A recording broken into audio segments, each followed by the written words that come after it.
দেখুন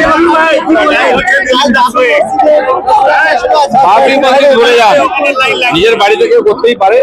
ভারতবর্ষে বাবরি মসজিদ হবে না, মসজিদ নিজে কেউ করতে পারে। আর রাম মন্দির 550 বছর আন্দোলন করে রাম মন্দির হয়েছে।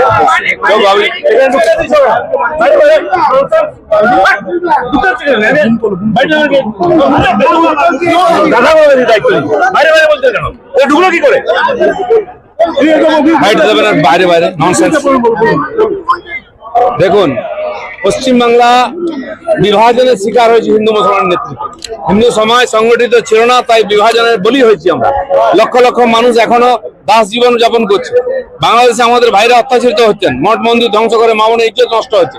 পশ্চিমবাংলায় সেই ঘটনা না হোক, সেই জন্য এখানে হিন্দু জাগরণের দায়িত্ব নিচ্ছেন সন্তরা। তারা আমাদের আদেশ করেছেন, আসুন লক্ষ লক্ষ সংখ্যায় গীতা পাঠ করে হিন্দুকে সংগঠিত করি, যাতে দ্বিতীয়বার বিভাজন না হয়, হিন্দুকে পরাধীন না হতে হয়।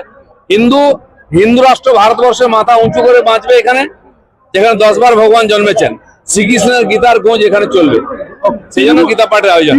রাজনীতি করছে এটা নিয়ে, তোদের করতে না কে বলেছে? আর দম থাকলে আমরা করব। রাম মন্দির করেছি, কৃষ্ণ মন্দিরে এটাও করবো।